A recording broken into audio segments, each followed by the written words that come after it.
नमस्कार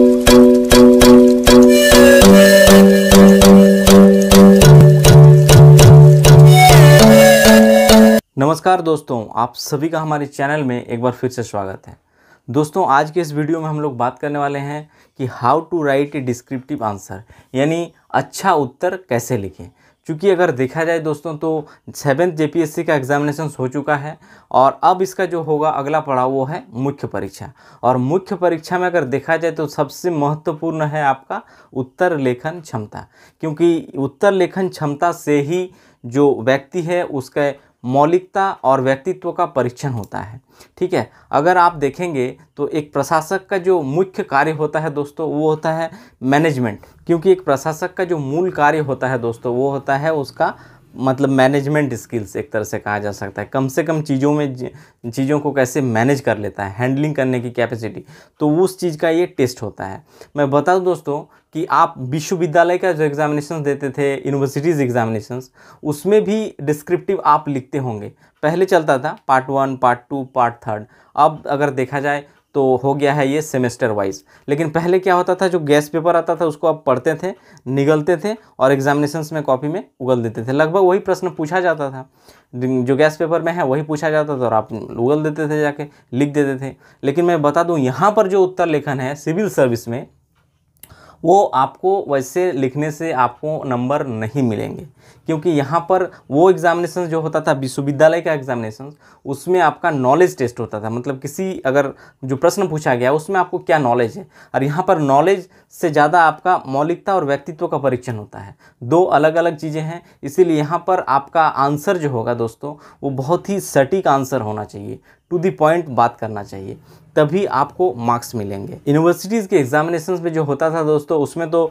कई सारे ऐसे कैंडिडेट्स मिले होंगे कि जो गाना भी लिख देता था। 19वीं सदी के जो बहुत ही फेमस गाना था कुमार सानू का दर्द दिल वाला गाना, अक्सर ये सब गाना लिख के भी आया करता था और पास भी कर जाते थे। लेकिन यहाँ पर आप ये सब मत सोचिए कि हम पढ़ लेंगे और लिख देंगे। जब तक आप प्रैक्टिस नहीं करेंगे, आंसर राइटिंग का आपको लगातार प्रैक्टिस करना होगा, तभी जाके आप एग्जामिनेशंस में कम से कम समय में चीज़ों को मैनेज करते हुए लिख पाएंगे।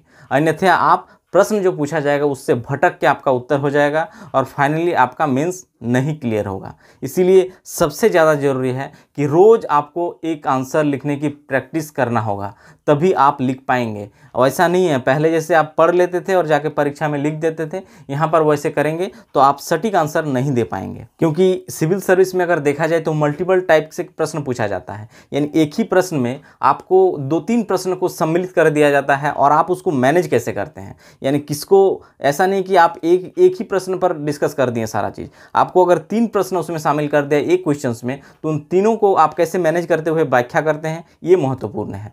ठीक है, पहले एग्जामिनेशन होता था उसमें बहुत ही आसान प्रकार के प्रश्न पूछे जाते थे कि राज्यपाल के अधिकारों का वर्णन करें, राष्ट्रपति के अधिकार, प्रधानमंत्री की मुख्य शक्तियों का वर्णन करें, तो ये सब पहले चलता था। अब ऐसा नहीं है, अब आपका स्किल्स के ऊपर ज़्यादा ध्यान दिया जाता है, इसलिए प्रश्न भी वैसे ही तैयार किए जा रहे हैं जिससे एक प्रश्न से आपका मैनेज कैसे करते हैं उत्तर को, उससे वो उसका परीक्षण होता है। इसलिए अब जो प्रश्न पूछे जाते हैं वो इसी प्रकार के प्रश्न पूछे जाते हैं।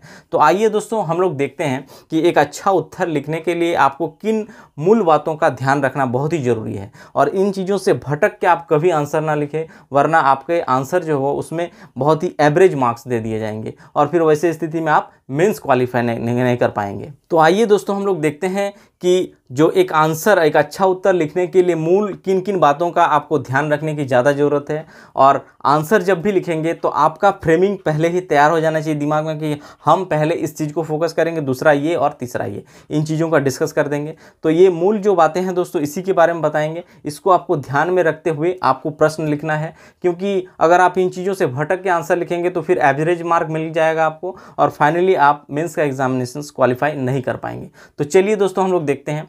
देखिए पहला जो है दोस्तों उसमें है नंबर 1 में अगर देखें तो विस्तार उपयुक्त होना चाहिए, यानी आप जिस टॉपिक में डिस्कस कर रहे हैं उसका विस्तार उपयुक्त होना चाहिए। ऐसा नहीं है कि आप भटक के आप उसका आंसर दे रहे हैं। यानी आपको अगर किसी सब्जेक्ट में नॉलेज भी है तो प्रश्न में जो पूछा गया है उतना ही लिखिए। ऐसा नहीं है कि उससे ज़्यादा आप लिख दिए हैं। आपके पास नॉलेज है, उस नॉलेज को रखिए, लेकिन प्रश्न में जो पूछा गया आपको उतना ही लिखना है, पहला। और दूसरा, कितना ही महत्वपूर्ण बात क्यों ना हो, अगर यहाँ पर उसकी कोई उपयोग नहीं है तो उस बात को आप शामिल नहीं करें। देखिए, नंबर 1, अनावश्यक बातें न लिखें, ठीक है, क्योंकि वैसे स्थिति में अगर आप कर देते हैं तो आपको मार्क्स नहीं मिलेंगे, ठीक है।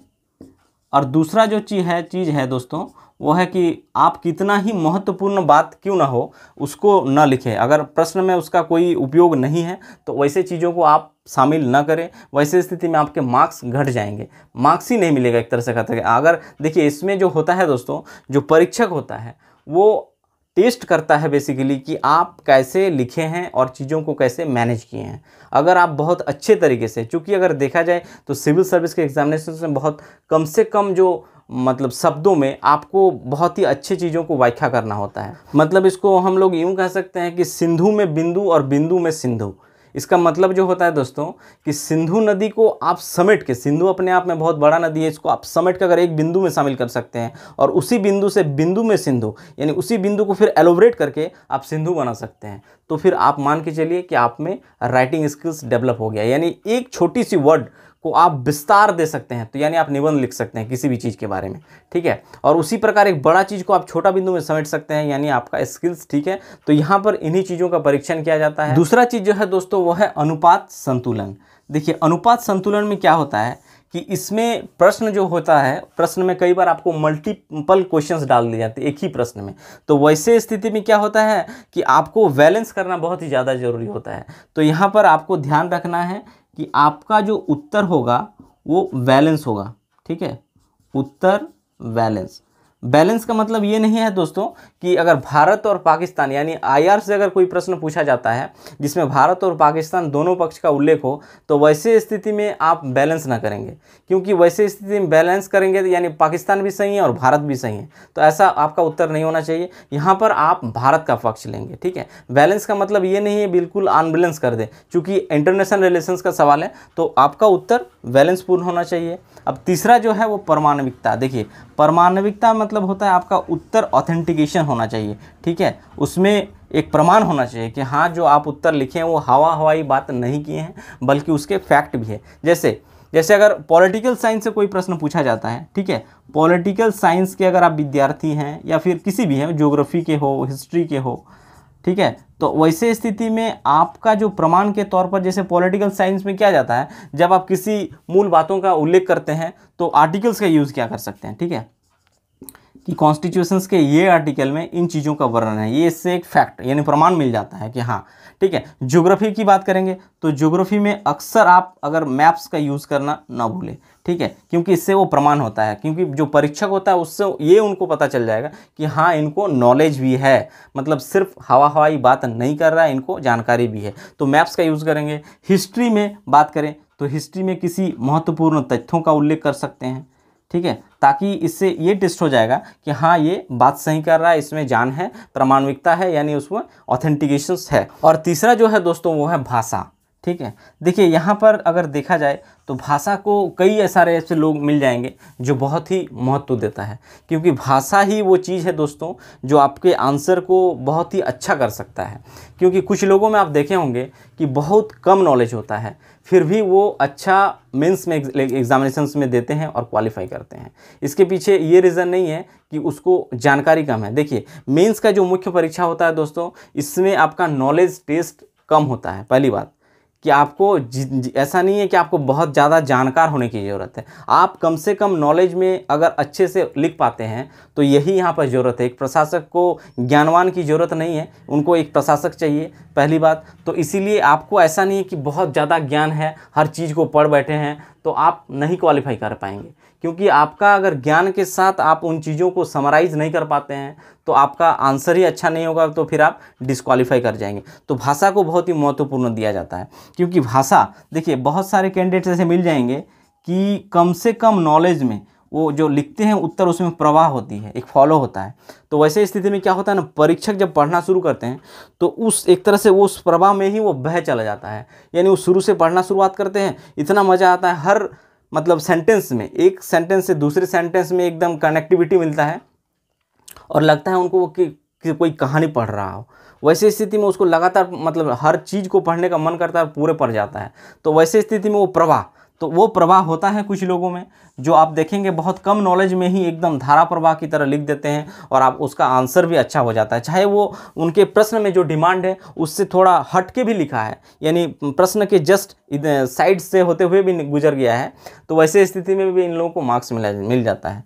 और दूसरा जो है शुद्धता, यानी आपका भाषा में शुद्धता होना बहुत ही ज़रूरी है, तभी आप मतलब मेंस में आप अच्छा कर पाएंगे। भाषा में शुद्धता होनी जरूरी है। और दूसरी चीज़ है वर्तनी, आपका जो स्पेलिंग है उसमें एरर बहुत ही कम करें, माइनर मिस्टेक्स जिसको कहते हैं वो होना चाहिए। यानी आप हर्षई दीर्घई में भी अगर मिस्टेक्स कर रहे हैं हर सेंटेंस में, तो फिर वो ऐसे स्थिति में क्या होता है ना, जो परीक्षक होता है उनको पढ़ने का मन ही नहीं करने लगता है और वो ऐसे स्थिति में फिर आपको एवरेज मार्क्स दे देंगे और वैसे स्थिति में आपका खराब हो जाएगा। और पांचवा जो है दोस्तों वो है प्रस्तुतिकरण, यानी आप आंसर को कैसे प्रेजेंट किए हैं। देखिए आंसर प्रेजेंटेशंस का मतलब होता है एक तरह से बॉडी ही होता है, आप चीज़ों को किस तरह से मिला के तैयार किए हैं। ठीक है, जैसे एक घर को बनाने से पहले कहाँ पे क्या देना है वो प्रेजेंटेशन होता है। आप देखे होंगे सिविल इंजीनियर जो होते हैं उन लोगों के पास एक प्रेजेंटेशंस का खाका बना के देता है, मैप जिसको बोलते हैं, तो उसके बाद वो घर बनना शुरू होता है। तो वो प्रेजेंटेशन आपका बहुत अच्छा होना चाहिए, सामने वालों को पसंद आ जाना चाहिए। तो परीक्षक को ये प्रेजेंटेशंस बहुत ही ज़रूरी है। तो इसमें बेसिकली दोस्तों आपका जो होता है प्रेजेंटेशंस में आपका होता है इंट्रो, यानी आप जो भूमिका जिसको कहते हैं, ठीक है, मेन बॉडी होता है और उसके बाद आपका कंक्लूजन। ठीक है, हर प्रश्न में लगभग कंक्लूजन नहीं मांगा जाएगा, लेकिन कुछ कुछ प्रश्न होगा जहाँ पे कंक्लूजन मांगा जाएगा। और आपका कंक्लूजन हमेशा बैलेंस होना बहुत ही ज़्यादा ज़रूरी है, तभी हो पाएगा। आप अनबैलेंस कंक्लूजन कभी निर्णय ना दें, क्योंकि आपसे कंक्लूजन एक राय मांगा जाता है, तो वो आपका बैलेंस होना चाहिए, तभी अच्छा होता है। और इंट्रो भूमिका, देखिए भूमिका ऐसे अगर बोला जाए दोस्तों, तो भूमिका जो होता है ना, किसी भी प्रश्न का भूमिका मतलब भूमिका को पढ़ के ये क्लियर हो जाना चाहिए परीक्षक को कि आप आंसर में क्या क्या चीज़ बताने वाले हैं। ठीक है, बहुत ही कम शब्दों में 30-40 वर्ड में बताना होता है, लेकिन हर प्रश्न में आप भूमिका नहीं देंगे। जो छोटे प्रश्न होंगे 10 मार्क्स के, 15 मार्क्स के, उसमें आप भूमिका का यूज़ नहीं करेंगे। जो ज़्यादा मार्क्स के होते हैं 40 कोई मार्क्स के क्वेश्चन जो पूछे जाएंगे उसमें आप भूमिका का जरूर यूज़ करें। और टू दी पॉइंट, यानी आपका जो प्रश्न पूछा गया उससे तनी भी भटकाव नहीं होना चाहिए। भटक के आंसर लिखेंगे, आपके पास वर्ड लिमिट होता है और उससे आप बाहर चले जाएंगे। वैसे स्थिति में क्या होगा, पता चला आपको पूछा गया था कि शाहजहां के शासनकाल में अर्थव्यवस्था की क्या स्थिति थी, और आप पता चले भटकते हुए पूरा अकबर का व्याख्या कर दिए हैं कि अकबर के काल में मतलब जो अर्थव्यवस्था की क्या स्थिति थी, इन चीज़ों के बारे में ज़्यादातर व्याख्या कर बैठे हैं। तो इस चीज़ों से मतलब ये रहें, सजग रहें कि इन चीज़ों को आप वर्णन ना करें। बिल्कुल जो प्रश्न पूछा गया उसी के अनुरूप आप अपना उत्तर लिखें, तभी हो पाएगा। क्योंकि 1050 अगर देखा जाए तो टोटल मार्क्स जो होते हैं दोस्तों वो 1050 मार्क्स के आपके पूछा जाएगा मेंस एग्जामिनेशन। इसमें सिर्फ एक पेपर को हटा दिया जाए, यानी जो आपका भाषा 1 होगा हिंदी और इंग्लिश, क्योंकि ये मेरिट में नहीं जुड़ता है, जो 100 मार्क्स होते हैं, तो इसको हटा दे तो 950। तो 950 मार्क्स जो होगा दोस्तों वो आपका मेरिट में जुड़ेगा। तो इसीलिए इसमें मार्क्स को जो आएगा दोस्तों वो आपका डिपेंड करता है कि आपका उत्तर कैसा है। क्योंकि हर लोग को लिखने आता है, हर लोग पढ़ता है और जाके लिख भी देगा, लेकिन सिलेक्शन वही होता है, सेलेक्ट वही होते हैं इंटरव्यू के लिए जिनका मेंस में बहुत अच्छा लिखते हैं। तो याद रखिएगा दोस्तों, मेंस में अगर अच्छा लिखना है तो इन मूल बातों को आपको हमेशा ध्यान में रखना है, तभी आप अच्छा उत्तर लिख पाएंगे। तो दोस्तों अगर ये वीडियो आप लोगों को अच्छा लगा हो तो चैनल को जरूर सब्सक्राइब करें, लाइक करें और अपने दोस्तों में इस वीडियो को ज़्यादा से ज़्यादा शेयर करें, ताकि मेंस एग्जामिनेशन से पहले सभी को ये जानकारी होना बहुत ही ज़्यादा ज़रूरी है कि एक उत्तर में क्या क्या पूछा जाए और क्या क्या लिखना है। क्योंकि भटक के आंसर लिखेंगे तो फाइनली फिर आपको अगले JPSC जब आएगा उसका मतलब इंतज़ार करना पड़ेगा कि 11वां JPSC कब आएगा। तो मैं उम्मीद करूंगा कि आप लोग 11वां जेपीएससी का इंतज़ार नहीं करेंगे और जो 7th जेपीएससी है इसी में आप क्लियर कर लेंगे। इसीलिए आपका उत्तर लिखने का अभ्यास अभी से शुरू कर दीजिए, ताकि ज़्यादा से ज़्यादा प्रश्न, अगर नहीं होता है तो प्रीवियस ईयर के क्वेश्चंस को डाउनलोड करिए और उसको ज़्यादा से ज़्यादा हर दिन लिखिए, प्रैक्टिस करिए। ठीक है, हर दिन लिखने का प्रयास करिए। देखिए आपका आंसर खुद ही धीरे धीरे इम्प्रूव होने लगेगा। ठीक है, पहला बार लिखेंगे नहीं होगा, डेफिनेटली नहीं होगा, दूसरा बार लिखेंगे थोड़ा इम्प्रूव, तीसरा बार इम्प्रूव। तो आंसर लिखन जो है यहाँ पे दोस्तों वो रेगुलर प्रैक्टिस का चीज़ है, इसीलिए आप रेगुलर 1 से 2 प्रश्न जरूर लिखिए। ठीक है, आप 1 से 2 प्रश्न का टेस्ट जरूर दें हर दिन। एक तरह से कहा जा सकता है कि आप डेली लिखिए, प्रैक्टिस करिए, ज़्यादा से ज़्यादा आंसर राइटिंग का, तभी हो पाएगा। चलिए दोस्तों, धन्यवाद।